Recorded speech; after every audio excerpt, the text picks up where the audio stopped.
internet, all the naked ladies are Christians.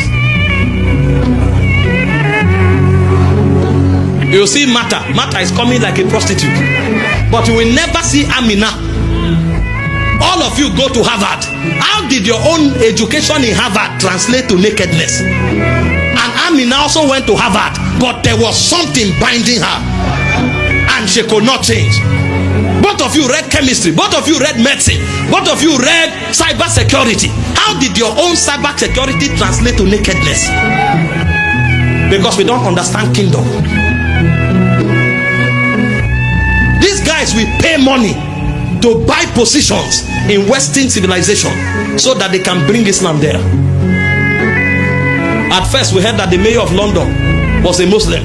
Now there are over 6 mayors in London, in England, who are Muslims, and they are invading territories. When they come into any city, they buy a whole territory. The rich people gather together, buy it. Even in the rural places, you come, you hear his house quarters. Go there and see what will happen. They will dominate everywhere. If you touch the air, you will feel Islam. Before the day breaks, 5 o'clock, there are speakers everywhere, on every street. They are shouting, you must come under this government.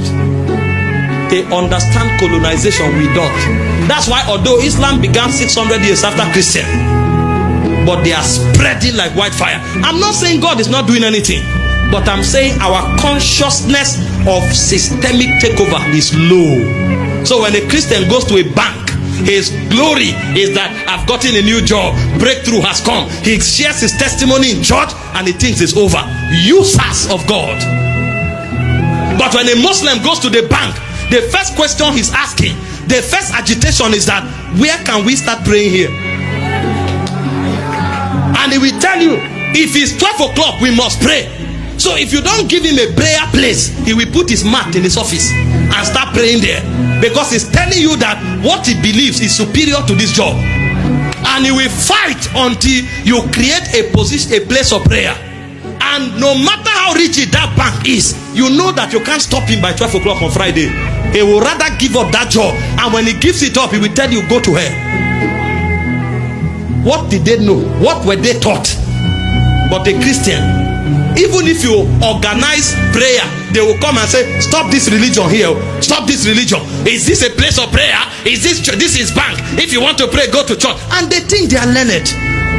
I'm not talking about the religiosity of not being excellent at your job and just doing religion. No, that's not what I'm saying. But I'm talking about a people that have a heart to take over systems.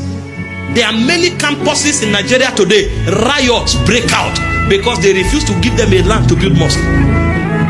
And if these guys are driving, when it's 12 on Friday, they will park trailer in the middle of the sun, kneel down there and they are praying.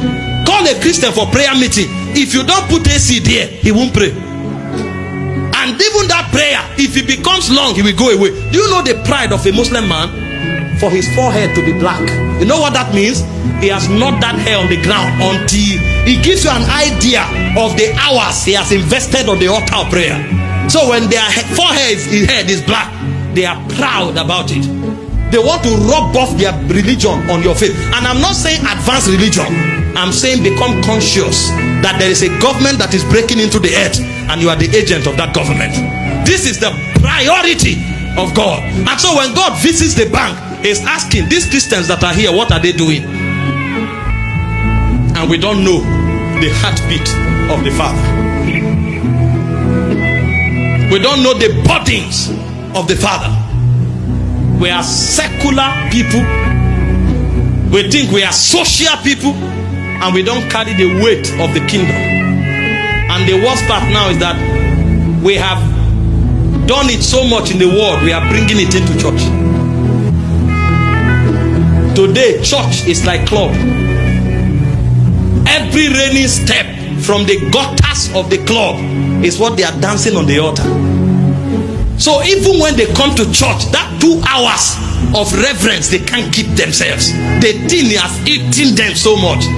And you see very carnal people who know nothing about God trying to invent the operation of a strange spirit into church. A generation must rise. A generation that has the burden to see that everywhere that man has business, Jesus will reign. That's the generation God is raising. This is not about building church auditoriums necessarily.